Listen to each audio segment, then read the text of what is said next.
ओम नमः शिवाय। भगवान शिव के प्रिय भक्तों, शिव पुराण के इससे पहले भाग 40 में आपने श्रवण किया था शिव पुराण की श्री रुद्र संहिता के द्वितीय खंड के 28वें अध्याय से लेकर 40वें अध्याय तक। अगर आपके पहले के भाग छूट गए हैं तो ऊपर आई बटन में लिंक है या फिर चैनल पर जाकर भी पिछले भाग देख सकते हैं। अब आप श्रवण करेंगे शिव पुराण की श्री रुद्र संहिता के द्वितीय खंड के 41वें और 42वें अध्याय का। तो आइए भगवान शिव का स्मरण करते हुए शुरू करते हैं 41वां अध्याय, शिव द्वारा दक्ष को जीवित करना। देवताओं ने महादेव जी की बहुत स्तुति की और कहा, भगवन आप ही परम ब्रह्म हैं और इस जगत में सर्वत्र व्याप्त हैं। आप मृत्युंजय हैं। चंद्रमा, सूर्य और अग्नि आपकी 3 आंखें हैं। आपके तेज से ही पूरा जग प्रकाशित है। ब्रह्मा, विष्णु, इंद्र और चंद्र आदि देवता आपसे ही उत्पन्न हुए हैं। आप ही इस संसार का पोषण करते हैं। भगवन आप करुणामय हैं। आप ही दुष्टों का संहार करते हैं। प्रभु आपकी आज्ञानुसार अग्नि जलाती है और सूर्य अपनी तपन से झुलसाता है। मृत्यु आपके भय से कांपती है। हे करुणा निधान, जिस प्रकार आज तक आपने हमारी हर विपत्ति से रक्षा की है, उसी प्रकार हमेशा अपनी कृपा दृष्टि बनाए रखें। भगवन हम अपनी सभी गलतियों के लिए आपसे क्षमा मांगते हैं। आप प्रसन्न होकर यज्ञ को पूर्ण कीजिए तथा यजमान दक्ष का उद्धार कीजिए। वीरभद्र और महाकाली के प्रहारों से घायल हुए सभी देवताओं व ऋषियों को आरोग्य प्रदान करें। उन सभी की पीड़ा को कम कर दें। हे शिव जी, आप प्रजापति दक्ष के अपूर्ण यज्ञ को पूर्ण कर दें और दक्ष को पुनर्जीवित कर दें। भग ऋषि को उनकी आंखें, पूषा को दांत प्रदान करें। साथ ही जिन देवताओं के अंग नष्ट हो गए हैं उन्हें ठीक कर दें। आप सभी को आरोग्य प्रदान करें। हम आपको यज्ञ में पूरा पूरा भाग देंगे। ऐसा कहकर हम सभी देवता त्रिलोकीनाथ महादेव के चरणों में लेट गए। हमारी स्तुति और अनुनय विनय से भक्त वत्सल भगवान शिव प्रसन्न हो गए। शिव जी बोले, हे ब्रह्मा, श्री हरि विष्णु, आपकी बातों को मैं हमेशा मानता हूं, इसलिए आपकी प्रार्थना को मैं नहीं टाल सकता।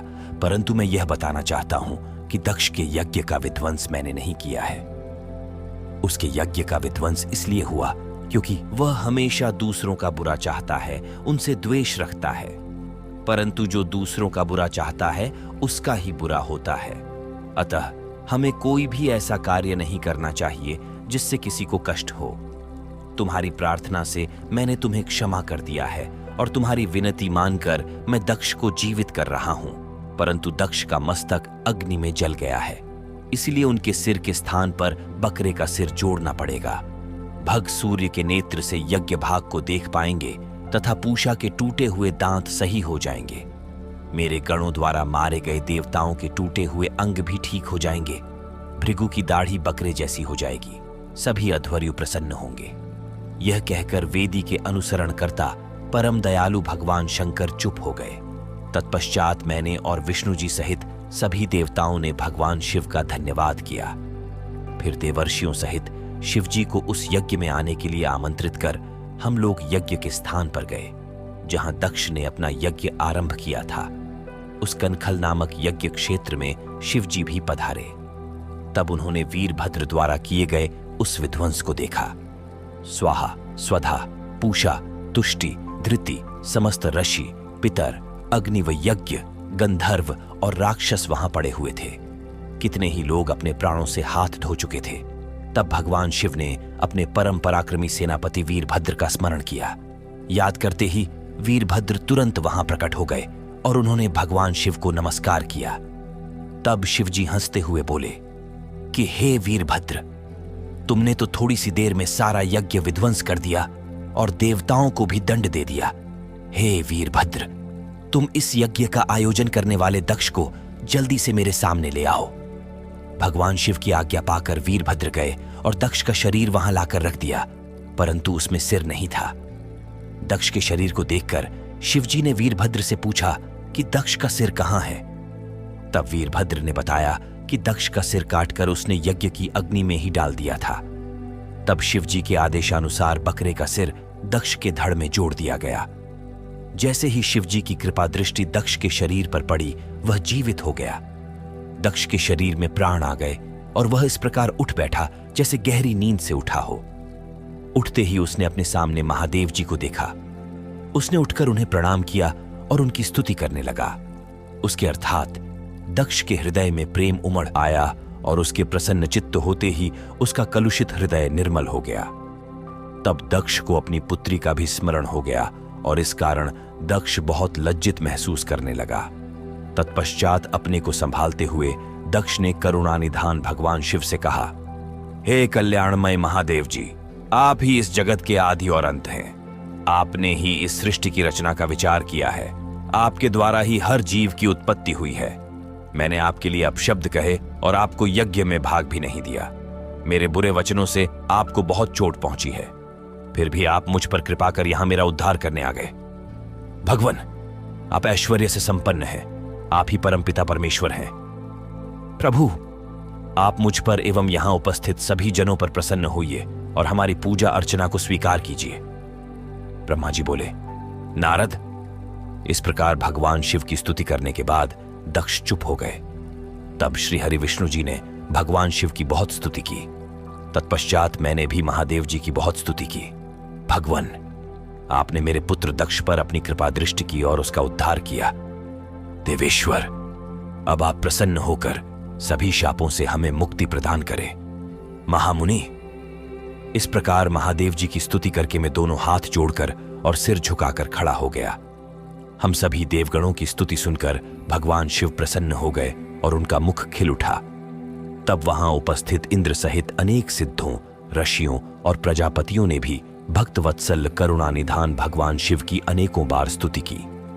यज्ञशाला में उपस्थित अनेक उपदेवों, नागों तथा ब्राह्मणों ने भगवान शिव को प्रणाम किया और उनका प्रसन्न मन से स्तवन किया। इस प्रकार सभी देवों के मुख से अपना स्तवन सुनकर भगवान शिव को बहुत संतोष प्राप्त हुआ।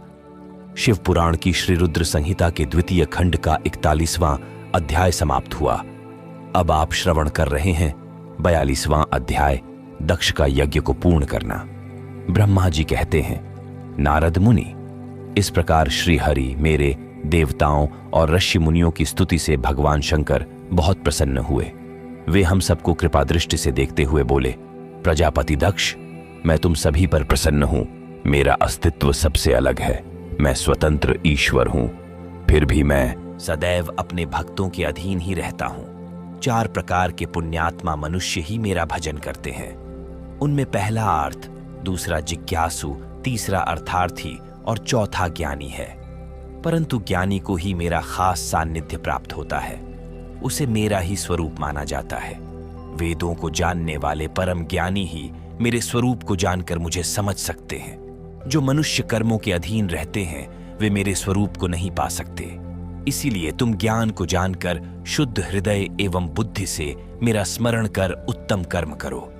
हे दक्ष, मैं ही ब्रह्मा और विष्णु का रक्षक हूं। मैं ही आत्मा हूं। मैंने ही इसका नाश करने के लिए संसार की संहारक बन उनका सृष्टि की है। मैं ही विनाश संसार का पालन करता हूं। मैं ही दुष्ट करता हूं।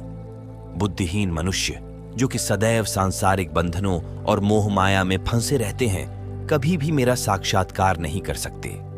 मेरे भक्त सदैव मेरे ही स्वरूप का चिंतन और ध्यान करते हैं। हम तीनों अर्थात ब्रह्मा, विष्णु और रुद्रदेव एक ही हैं। जो मनुष्य हमें अलग न मानकर हमारा एक ही स्वरूप मानता है, उसे सुख, शांति और समृद्धि की प्राप्ति होती है। परंतु जो अज्ञानी मनुष्य हम तीनों को अलग अलग मानकर हम में भेदभाव करते हैं, वे नरक के भागी होते हैं। हे प्रजापति दक्ष, यदि कोई श्री हरि का परम भक्त मेरी निंदा या आलोचना करेगा या मेरा भक्त होकर ब्रह्मा और विष्णु का अपमान करेगा, उसे निश्चय ही मेरे कोप का भागी होना पड़ेगा। तुम्हें दिए गए सभी शाप उसको लग जाएंगे। भगवान शिव के इन वचनों को सुनकर सभी देवताओं, ऋषि मुनियों तथा श्रेष्ठ विद्वानों को हर्ष हुआ तथा दक्ष भी प्रभु की आज्ञा मानकर अपने परिवार सहित शिव जी की भक्ति में मग्न हो गया। सब देवता भी महादेव जी का ही गुणगान करने लगे। वे शिव भक्ति में लीन हो गए और उनके भजनों को गाने लगे।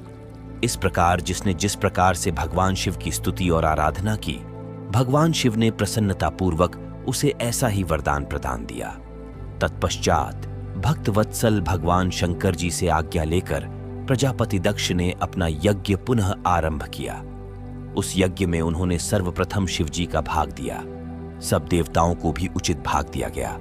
यज्ञ में उपस्थित सभी ब्राह्मणों को दक्ष ने सामर्थ्य के अनुसार दान दिया। महादेव जी का गुणगान करते हुए दक्ष ने यज्ञ के सभी कर्मों को भक्तिपूर्वक संपन्न किया। इस प्रकार सभी देवताओं, मुनियों और ऋत्विजों के सहयोग से दक्ष का यज्ञ सानंद संपन्न हुआ। तत्पश्चात सभी देवताओं और ऋषि मुनियों ने महादेव जी के यश का गान किया और अपने अपने निवास की ओर चले गए। वहां उपस्थित अन्य लोगों ने भी शिव जी से आज्ञा मांगकर वहां से प्रस्थान किया। तब मैं और विष्णु जी भी शिव वंदना करते हुए अपने अपने लोक को चल दिए। दक्ष ने करुणानिधान भगवान शिव की अनेकों बार स्तुति की और शिव जी को बहुत सम्मान दिया। तब वे भी प्रसन्न होकर अपने गणों को साथ लेकर कैलाश पर्वत पर चल दिए। कैलाश पर्वत पर पहुंचकर शिव जी को अपनी प्रिय पत्नी देवी सती की याद आने लगी। महादेव जी ने वहां उपस्थित गणों से उनके बारे में अनेक बातें की। वे उनको याद करके व्याकुल हो गए।